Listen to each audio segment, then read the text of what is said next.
इस वीडियो में आप जानेंगे जमीन की रजिस्ट्री और जमीन की दाखिल खारिज से जुड़ी कुछ महत्वपूर्ण प्रश्नों के उत्तर और आपको महत्वपूर्ण जानकारी इस वीडियो में मिलेगी।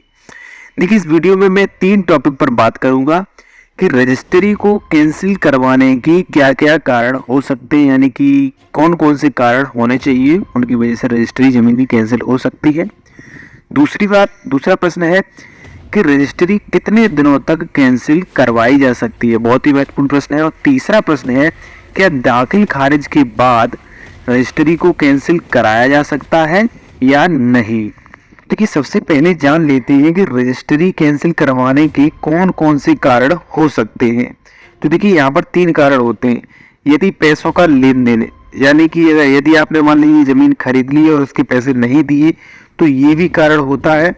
दूसरा कारण होता है दबाव के कारण, यदि मान लीजिए आपने बलपूर्वक दबाव के कारण रजिस्ट्री करा ली है तो वो रजिस्ट्री भी कैंसिल की जा सकती है। तीसरा जो है वो होता है अवैध तरीके से, या मान लीजिए फ्रॉड करके रजिस्ट्री, जैसे मान लीजिए दूसरी बार रजिस्ट्री करा दी गई हो, या मान लीजिए आपकी संपत्ति नहीं थी फिर भी रजिस्ट्री किसी तरीके से करा दी गई हो। 3 कारणों से रजिस्ट्री कैंसिल हो सकती है। इसमें से महत्वपूर्ण कारण जो है वो सिर्फ एक है।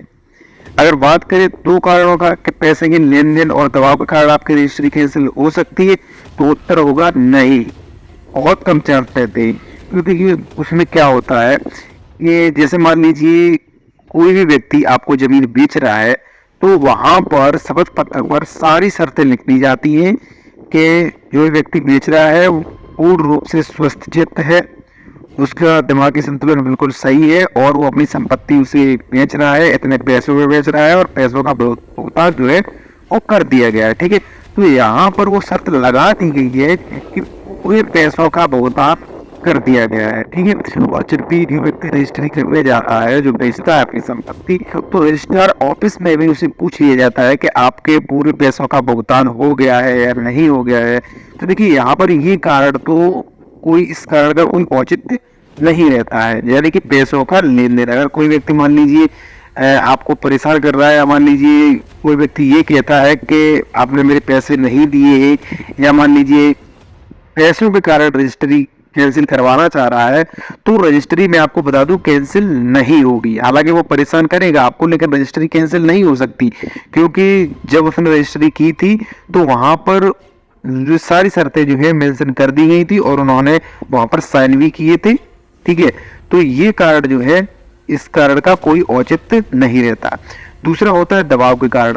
तो भाई, दबाव के कारण वाला भी औचित्य नहीं रहता, क्योंकि वहां पर आज देखिए आजकल ऑनलाइन रजिस्ट्री होती है और जो भी आप स्टेटमेंट, यानी कि जो भी आप बयान देते हैं, आपका बयान भी रिकॉर्ड होता है और आपके जो भी फिंगरप्रिंट से ऑनलाइन लगते हैं और आपका बयान भी वहां पर नोट होता है। रजिस्ट्रार भी आपसे पूछता है कि आप जमीन किस लिए बेच रहे हैं, आप पर कोई दबाव तो नहीं। तो इन बातों का कोई औचित्य नहीं रहता। हालांकि अब कोई औचित्य नहीं रहता है, पैसों का लेन देन है, या मान लीजिए दबाव पूर्वक रजिस्ट्री करा ली है, तो इन 2 कारणों से आपकी रजिस्ट्री कैंसिल होने की चांसेस जो है वो बहुत ही कम है, 10% है, बहुत ही कम है। पैसों के कारण, पैसों के लेन देन के कारण या दबाव के कारण आपकी रजिस्ट्री कैंसिल नहीं हो सकती है। सबसे महत्वपूर्ण तीसरा जो कारण है वो सबसे महत्वपूर्ण है। अगर रजिस्ट्री फ्रॉड तरीके से, यानी कि यदि आपकी जमीन नहीं है, या मान लीजिए आपने दूसरी बार रजिस्ट्री करा दी है, या मान लीजिए गलत दाखिल खारिज हो गया और आपने रजिस्ट्री करा दी, यानी कि देखिए, अगर मान लीजिए आपने वो जमीन एक बार बेच दी है, एक बार किसी को रजिस्ट्री उस जमीन की करा दी है और दोबारा आप फ्रॉड करके वही जमीन आप दोबारा बेचना चाहते हैं, उसी जमीन की आप दोबारा रजिस्ट्री करा देते हैं, तो वो रजिस्ट्री कैंसिल भी होगी और जिसने दोबारा रजिस्ट्री कराई है उस पर 420 का मुकदमा भी होगा और वो जेल भी जाएगा। ठीक है, पहला ये हो गया। दूसरा ये है, इस तरीके से दूसरा फ्रॉड इस तरीके से होता है कि गलत तरीके से दाखिल खारिज होना।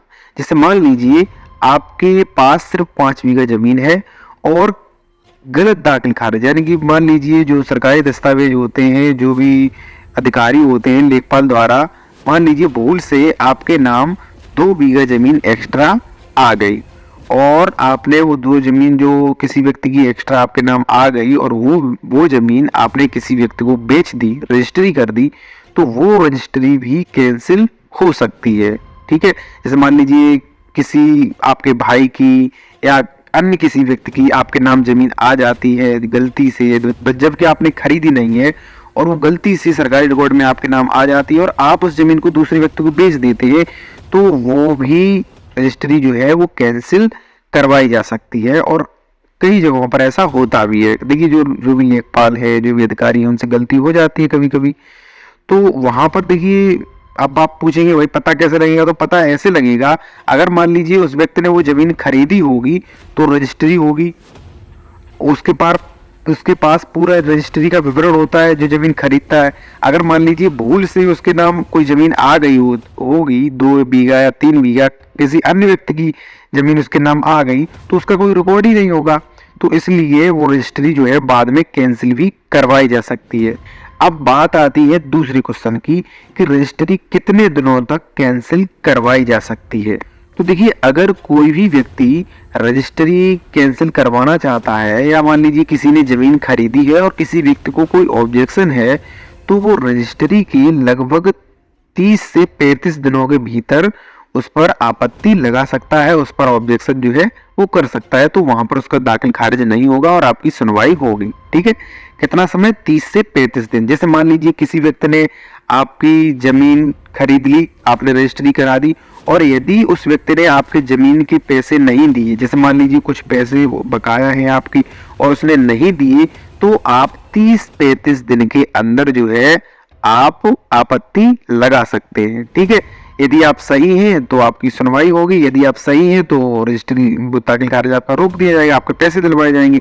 यदि आप गलत हैं तो उसका दाखिल खारिज होगा, आप कुछ भी नहीं कर सकते हैं। तीसरा क्वेश्चन आता है कि दाखिल खारिज के बाद भी रजिस्ट्री कैंसिल हो सकती है। तो जी हाँ, बिल्कुल हो सकती है, लेकिन बहुत कठिन परिस्थितियों में वो रजिस्ट्री कैंसिल होगी। जैसा कि मैंने लास्ट में जो कारण बताए थे, क्या?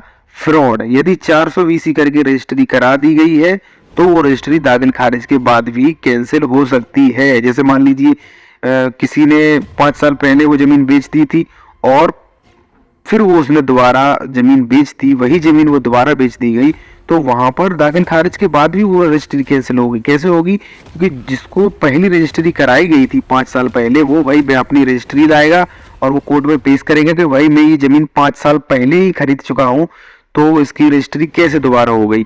तो वहां पर भले ही दाखिल खारिज हो गया होगा, लेकिन वहां पर फिर भी परेशानी आएंगी। हो सकता है कि दाखिल खारिज संपत्ति का हो गया है वो, और जिस रजिस्ट्री का दाखिल खारिज हुआ है वो भी कैंसिल की जाए, और जिसने फ्रॉड किया है उसे 420 में जेल भी भेजा जाए। ठीक है, तो अगर मान लीजिए कोई बड़ा फ्रॉड है, कोई बिल्कुल ही फ्रॉड करके अगर रजिस्ट्री करा दी गई है और आप प्रूफ कर पाते हैं, तो वो रजिस्ट्री जरूर कैंसिल होगी।